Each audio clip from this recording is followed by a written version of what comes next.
Alrighty, arithmetic series. We have a very, very small little program here. This is not an auditorium. This says the first 4 rows of chairs are set up for a meeting, and the seating pattern is supposed to continue for another 20 rows. How many chairs will there be in the 20 rows? Explain your reasoning. If you were doing this, you would want to know how many chairs should we bring out. You get kind of tired of, okay, bring out more chairs and let's see if that's enough.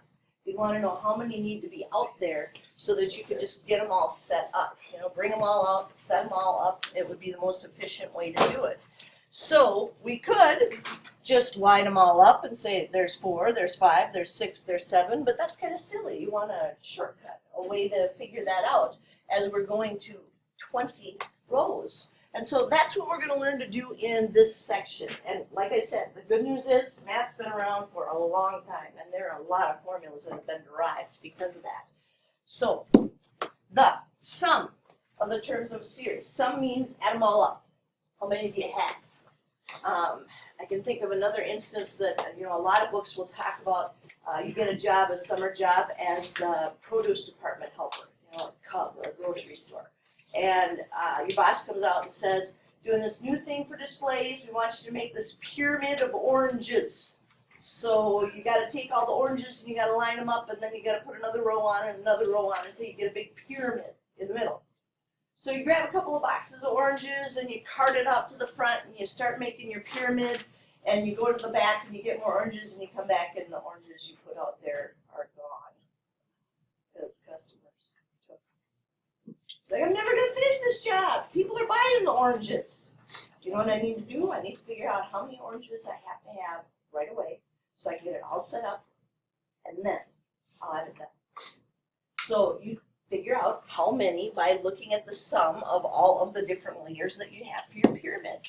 Now, a finite series ends. Now, that sounds really weird. There are a finite amount of oranges that will make the pyramid. You can count those. That's what finite means. It's countable. It has a last term. It ends. There's a cutoff. But there are some series that are infinite, and those continue without end. In fact, we've seen those. When they put 3, 6, 9, 12, ... that means it goes on forever. Now, why on earth would we need a formula for those? Some of them have a sum. Not all of them.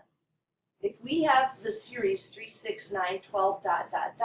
that's just going to continue getting bigger forever. You know, you just add one more number in that +3 pattern that you see. But some of them you can actually find a sum of. And so we'll eventually talk about that piece. It's going to take a little while for us to get there. So our arithmetic series is the sum of the terms of a finite arithmetic sequence. So we're just going to talk about the countable ones. This is the oranges. We need to know how many oranges should we bring out. And you might want to bring an extra case just in case customers start picking out their pyramid while you're doing that. So beautiful little formula. Very nice little formula. The sum of a finite arithmetic series is the sum S sub n of a finite arithmetic, and I'm going to say it both ways again so we don't forget this is tied to just simple addition here. A sub 1 plus A sub 2 plus A sub 3 all the way to A sub n is this. S sub n equals n over 2 times A sub 1 plus A sub n, where A sub 1 is the first term, A sub n is the nth term, and n is the number of terms. Now, in a lot of books, you will see this formula written this way.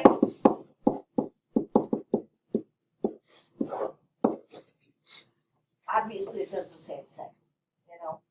It's just that a lot of books don't like the introduction of a fraction here because they think that just freaks some people out. But either way, it gets you what you need. But you have to know what goes into it. So, this stuff that doesn't seem important that's down here, that's really important, because our n, again, is how many are we talking about here, you know? So n is the number that you want. A sub 1 is, hey, it's finite, there's a beginning and there's an end. So A sub 1 is always going to be the first term. What is it? But for finite, we're also going to have to know what is the last term. So A sub n in this formula stands for what is that last term. And I had mentioned when we were going through arithmetic before that you really can't do a lot with arithmetic sequences or series without using the formula that we have for arithmetic sequences. And that's because usually we don't get this one. Usually they don't tell us what the last term is and we have to find it. So this is always linked to this formula. In fact, when I was taking sequences and series in college, whenever the problem said arithmetic or when I figured out it was arithmetic, I immediately wrote that formula down because I knew at some point I was going to need it. Whether or not I was talking about sequences or series, I need that explicit formula. So those two are very linked. The 2 is automatic, it just stays there. But we're going to know how many, what's the first term, what's the last term, divided by 2. And we'll be able to get ourselves the sum. What it would be if we needed all the oranges. So this one says we're just going to start off by using this formula, and it says finding the sum of a finite arithmetic series. What is the sum of the even integers from 2 to 100? Well, the first thing I saw was this. So I immediately grabbed my formula because I want my formula to guide me as to what I need. Once I have the formula, I know I'm supposed to figure out how many there are. Okay, this is an interesting problem. So we're supposed to know how many even integers there are from 2 to 100? We are. Let's see. If we went up to 100 with just our integers, we've got one choice.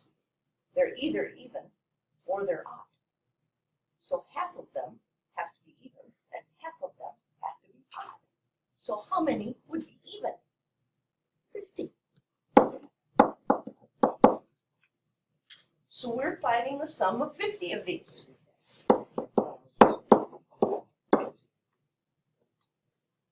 What is, remember a sub 1 is the first one. What's the first even integer? 2. From 2 to 100, what's the last even integer? 100. Oh, we have everything we need.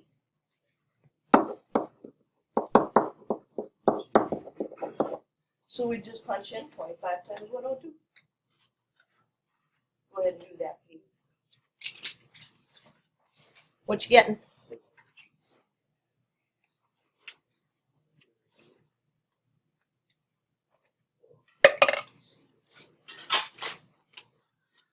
What's your answer?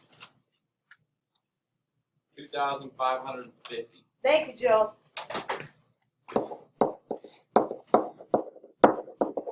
And notice how I keep that capital S. Gosh, what do you think the capital S stands for?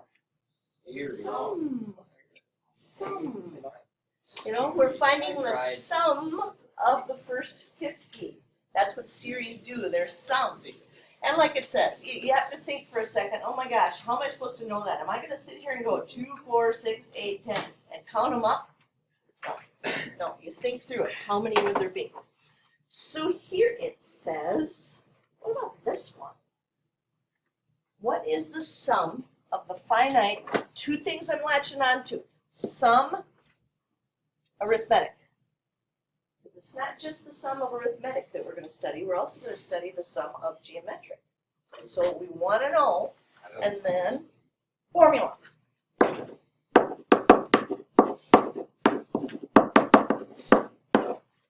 let the formula guide you. S sub n, I need to know how many. 1, 2, 3, 4, 5. Uh-oh. Plus you. Uh-oh, dot, dot, dot. Just counted as 6, 7, 8. We do that. It wouldn't be right. So we've got our first issue here. We don't know how many it's going to be. But we know that this is arithmetic. And we know that whenever we're missing something in an arithmetic sequence, that will get it for us. Oh, shoot. It will. It'll get it. It's part of where we start crying. No, Yes. no. Remember, there's no crime. No Yes. giving up and no Yes. crying. Yes. All right. It is. So let's go back to what we know. This formula, we're supposed to put in 2 things. What are the 2 things? A sub 1 and B. In common. Excellent. We have a 4. And we can do a little subtraction and get D. What's D? 5. Pretty it up a little bit. 5. Oops.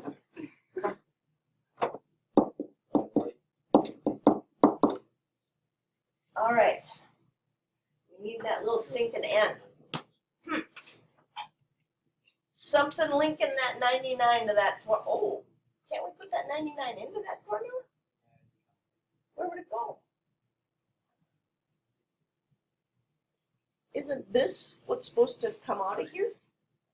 If we know N? Well, let's put it in there. Oh, we can solve that. We can solve that. Don't even need a calculator. 1.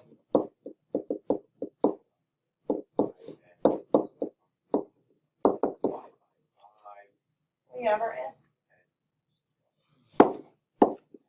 We're going to add 20 in. That's what we're going to do. Now, let's hope we have the other info we need. Do we have the first term? Yeah. Of course we do. We used it for the other formula. And we have 99. We do. Away we go.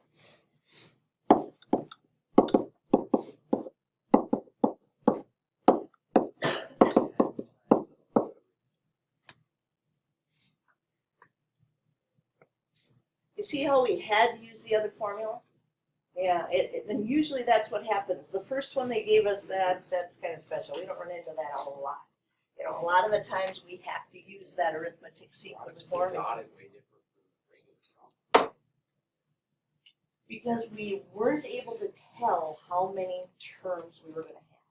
That's what makes it more difficult. If there's a list right there, then we can just count them. Or in the case of the even numbers, we could just think through it. 2 to 100, half of them are even, half of them are not. You know, and go through it that way. So B says, will the sum of a sequence of even numbers always be an even number?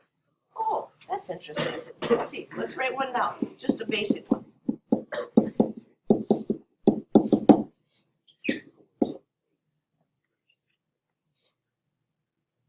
No matter how many more terms we put on there, is this always going to be even? Start adding them up. Yes. Yeah, it will. But then it says, how about odds? Okay, well, let's just 1, 3, 5, blah, blah, blah.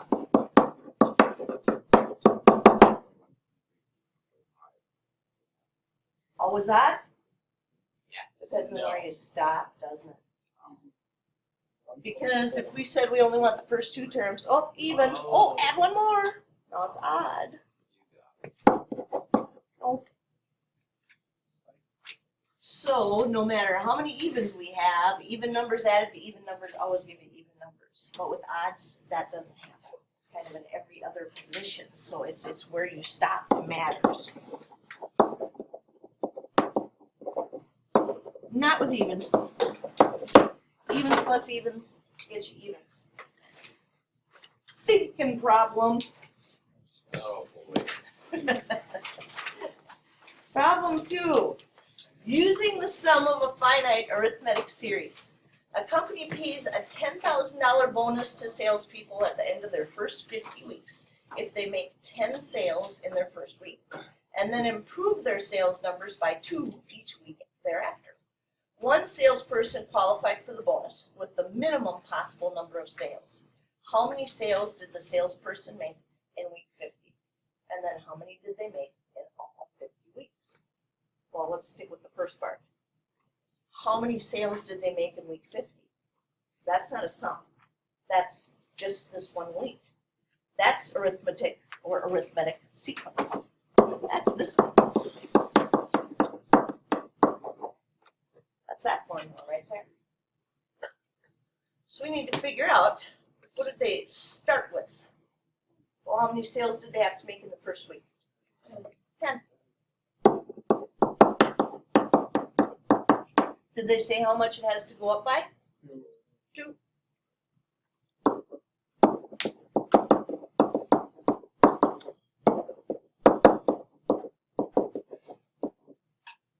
All right, we have this nice little formula. 2n plus 8. What do we need that for again? Week 50. Well, good news, we just shove a 50 in there and see what happens. Well,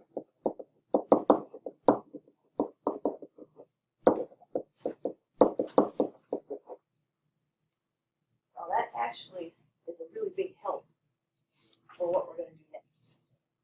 Because the next one is, how about all 50 weeks? And that's a sum.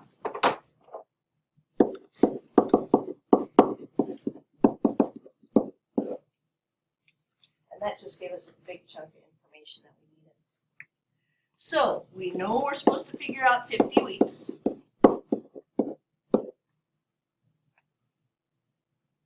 How many sales again the first week? And then the last week. Well, that's the 50th one. That's the one we just had to find exactly.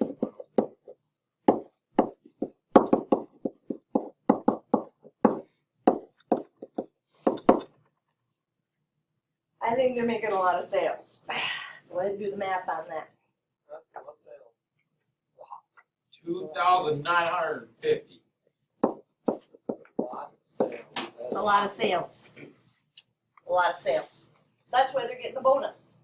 They're selling a lot of stuff. You know, that's usually how sales works. So down here it says there is an alternative bonus plan. So the boss has a couple of plans out there. You only get $5,000. But if a new salesperson makes 10 sales in the first week and then improves by 1 sale each week after, then they can get half as much. They can get $5,000. So one salesperson qualified for this bonus, minimum number of sales. How many sales did they make in week 50 and all 50 weeks? That's for you. And I'll get you candy. Yes. So start on that one. Eating a little sugar this morning, Joe?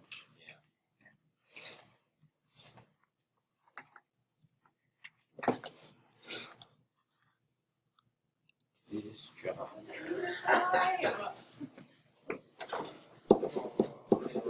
Hey, Barry.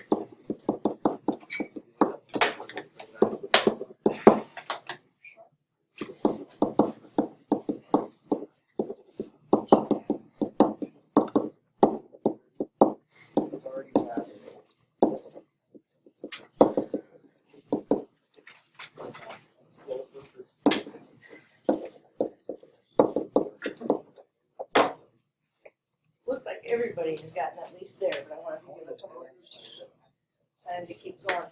What did you get for the sum when you did that part? Sum? Yeah. What is it? The next one that you did.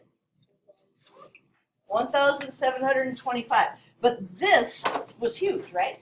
Again, You did having the that, last term. it always seems to be a part of the process. It just is. So like I said, it's very rare you get that last term. When you do, you go, woohoo, now I don't have to find it, you know. But it is very, very rare that we get that piece of information. It's usually something we have to find. I usually just And what'd you say, 1,725? I usually see. So there we go. Now, 43210 mean we're not done, but I just want to check on it right now. I'm like 43210. a 3. How you feel? Probably a 2. 3. I'm like a 2.5. Okay. Should be done. I just want to know what it So here's, we have to do the true mathematical language for this. Because you know how we are in math. We really would prefer to use symbols rather than have to say words. And believe me, this is even really strange for math. Writing SUM is just such a strain. It's just such a long word. So we use a symbol instead. This one. Sum. Oh. Greek symbol. This Greek symbol is called sigma. And sigma stands for sum. And what you're going to find is, depending on the different fonts that you have in your word processing, some of them won't have the teeth. You know, we've got these little teeth right here. Some of them won't do that. But this means sum, and we're supposed to know, oh, if I see the sum piece, that means I have to use the series notation. I have to use the sum formula, S sub n. If it is arithmetic. So I go over here and I look at this one and I'm thinking, okay, well, is this one arithmetic? Sure it is. If you go back and look at all those formulas that we had, when we combined things and simplified them, they looked like that, kind of like mx plus b. So that is an arithmetic sum. So when we read this, we're going to say the sum of whatever formula we see there. So over on the right-hand side, I would say sum of 3n plus 1, 4,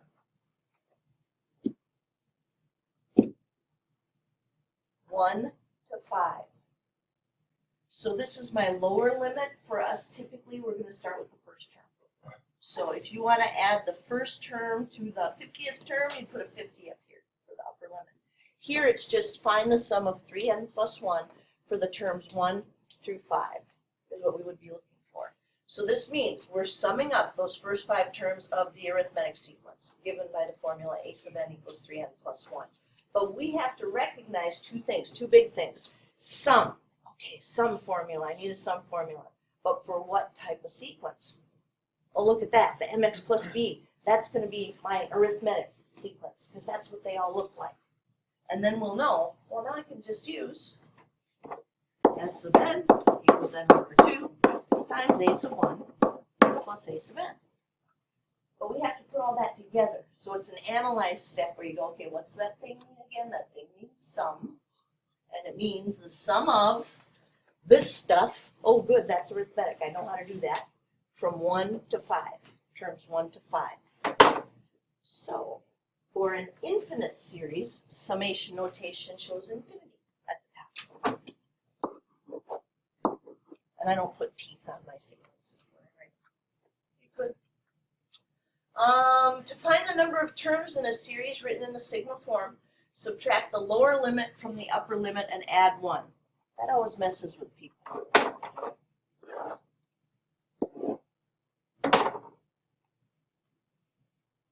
How many numbers are there? From 1 to 5. Infinite. From 1 to 5, how many numbers are there? Integers. Second line. Okay. Integers, sorry. 1, 2, 3, 4, 5.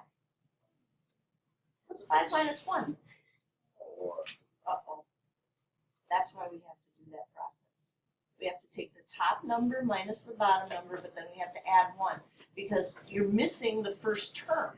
When you just subtract that 1 away, it's like, okay, 1 doesn't even exist anymore and it takes it out of the equation. So we have to subtract the lower limit from the upper limit and then add 1 to know how many terms we're talking about.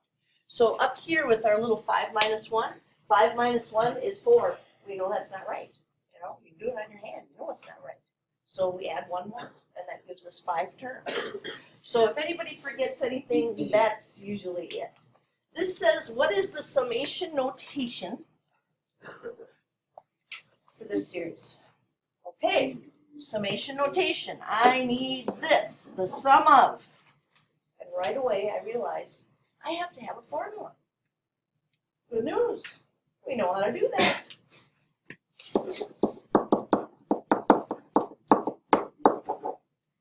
Ta-da! We got a formula. Well, we have to find the important stuff again, which is, what's the important stuff? First term, boom, staring us right in the face. Oh no, we have to do some subtraction or thinking. How much are we adding? 4 each time. 7 to 11 is 4.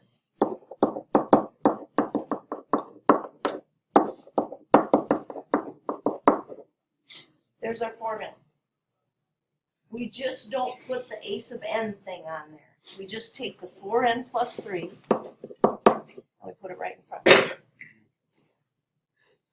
Now, 2 things we have to tell them. Which term do you want to start with? Well, we want to start with the first term. It was a 7, so we're putting a 1 down here. N equals 1. We're going to start with n. Now, I need to use n because n is what I used in this formula, and I always want those to match.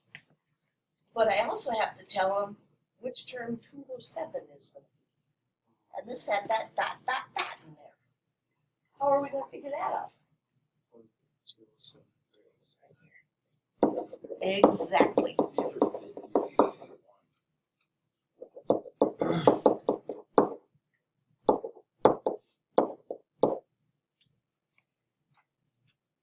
There it is. A, B, C, or D? Same thing. Yeah. 4n plus 3, 1 to 51. Hey, isn't B the same thing? No, that's why we have to be careful if they give this to us in multiple choice, they're gonna do that. And they make us think, ooh, were we wrong to say 51? Well, let's check. 4 times 51 is what? Something. 204. Add 3. 207. Oh, you got it. 50 times 4 is 200, and 200 plus 3 is not the last term. It's not 207. So we can check really easily once it's in that summation notation. Good news! One for you. Go after number 3 with your partner.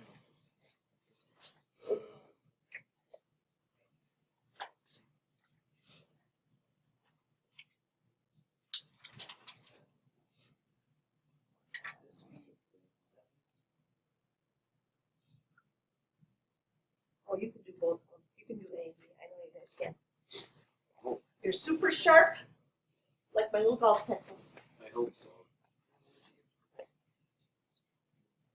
I hope so.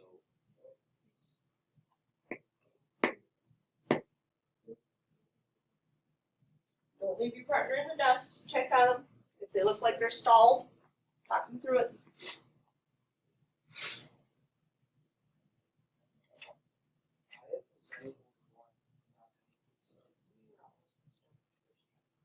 What's the first term? So we want the first term out 7. So this means if we put one in this corner, you're going to get 7. Oh. See what I mean? How our n is always which term we want.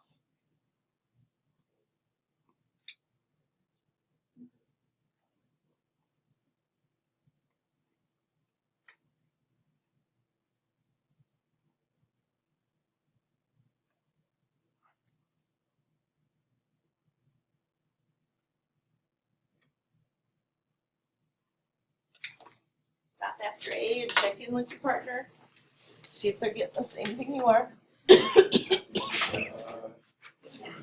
you get 40? I need this one.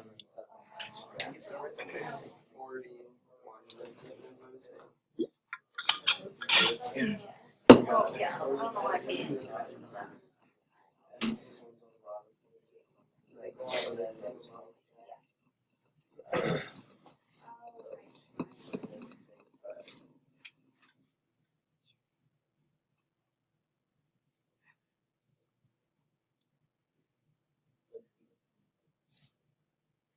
Check out your partner's paper, make sure they're not missing anything. Remember, it's supposed to be n equals something on the bottom, and then the top is just a number.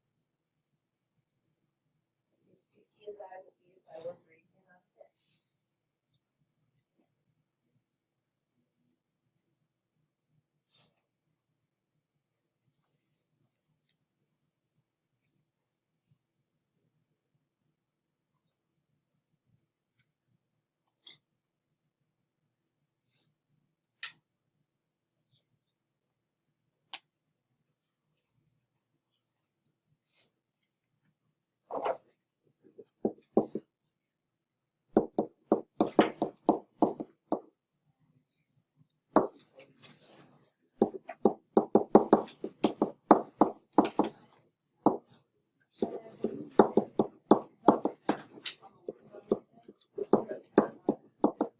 Oh, you played for you get.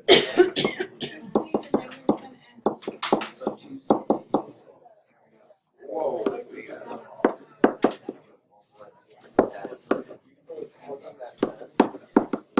I got negative 10 and plus 4. 10. So either one of us. So this is the first one. It's negative 10, 10.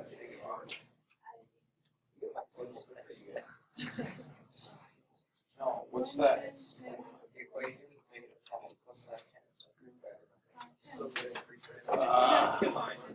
Yeah, you're right. I did some math. Then that's the formula. I did some math.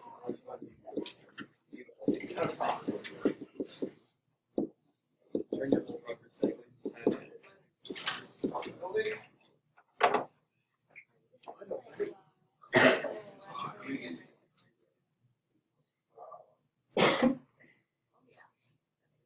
All I saw when I was wondering were just a couple like negative mistake things. Oh, -10 times. Come on. Oh, that's where I went wrong. Yes, yes. That should come. I did -10 times -1 and I put -10 when it's +10. I had. Wait, is it plus? Yeah, oh, okay, yeah. This is the right answer. Sure. Jack, it's definitely not 410. It's 510. It's this. You did this wrong. You did -10 times -1 and put -10, not 10. That's what I did wrong. Right there, so that those that are watching the video can see that. And then, like we just said, with this one, there is a negative error that occurs very often. And if you make that mistake, you will know it. You'll see it.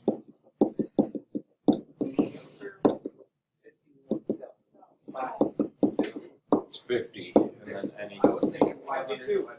N equals 50. So we got our, and it needs to say N equals 1 if you are using N in your formula,